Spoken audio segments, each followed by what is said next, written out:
আসসালামু আলাইকুম রহমতুল্লাহি বারাকাতুহু।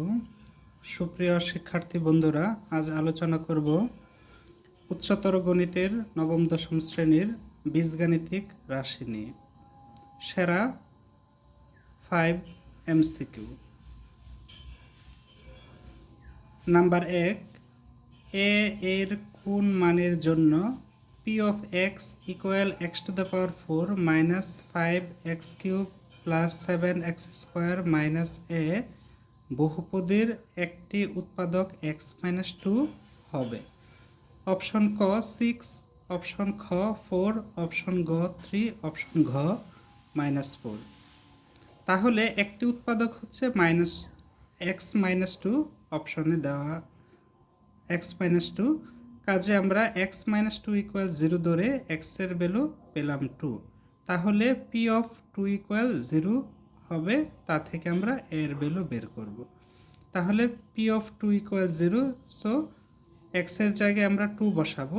এখান থেকে পেলাম 2 power 4 minus 5 2 cube plus 7 2 square minus a এরকম ইকুয়াল 0। সো ক্যালকুলেশন করলে 2 power 4 16 minus 5 into 2 cube 8 into 5 minus 40 plus 7 into 4 square 2 square অর্থাৎ 28 মাইনাস এ ইকুয়াল 0। ক্যালকুলেশন করলে হয় 4 মাইনাস এ ইকুয়াল 0, সো এ ইকুয়াল 4। অপশন খ 4। এটা 2 নম্বরের সংক্ষিপ্ত প্রশ্নরূপেও আসতে পারে, আসলে ব্যাখ্যা সহ এভাবে উল্লেখ করবে। আর এমসিকিউ আসলে সংক্ষেপে লিখে জাস্ট অপশন টেস্ট করবে। Number 2, 4x minus 3 by x minus 2 into x plus 3 equal a by x minus 2 plus b by x plus 3 হলে a, b সমান কত? এখানে এটা একটা আংশিক ভগ্নাংশ, তা থেকে a এবং b এর ভ্যালু বের করতে হবে। তাহলে 4টা অপশন রয়েছে। এখানে এটাকে আমরা ভগ্নাংশ মুক্ত করার জন্য এই অংশটাকে x-2 ইন্টু এক্স প্লাস 3 দ্বারা গুণ করতে পারে উভয় পাশে। তাহলে এখানে কি হবে?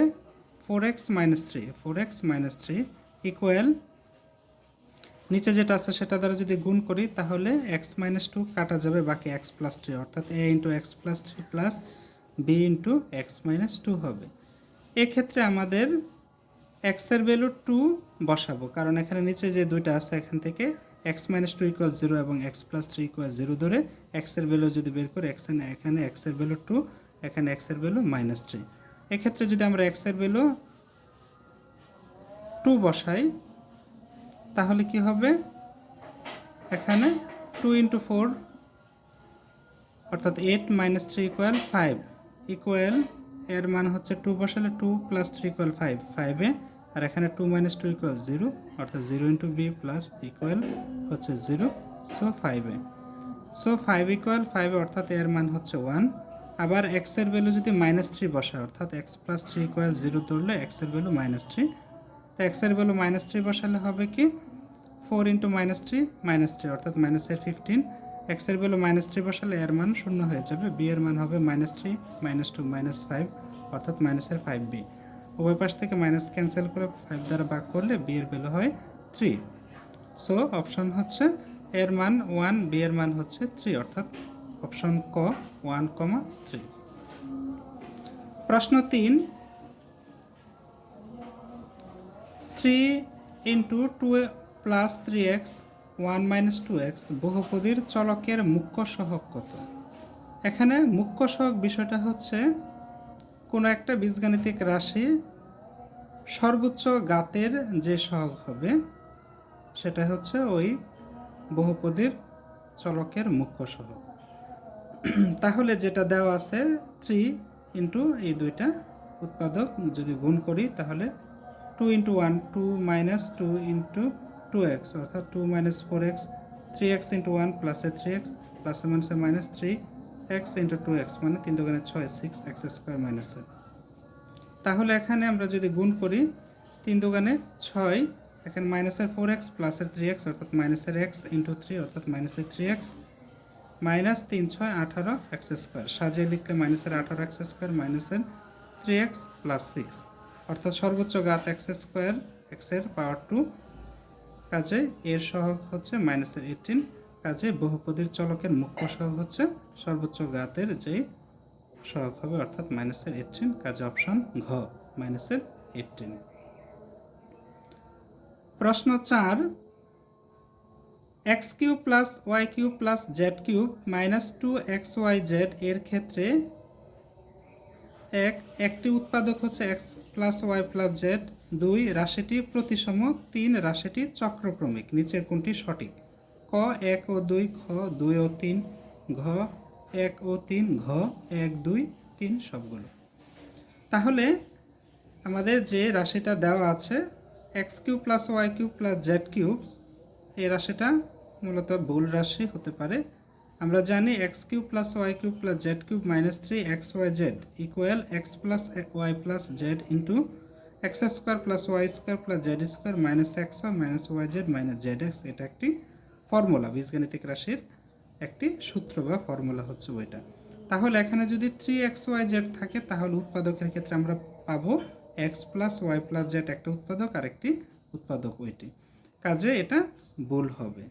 এখানে একটি উৎপাদক x + y + z হবে তখনই যখন এখানে মাইনাসের 3xyz হবে। তারপরে হচ্ছে কাজে অপশন, কাজে 1 নম্বর যেটা সেটা হচ্ছে ভুল, কাজে পরের দুইটাই সঠিক হবে, অর্থাৎ উত্তর হচ্ছে 2 এবং 3।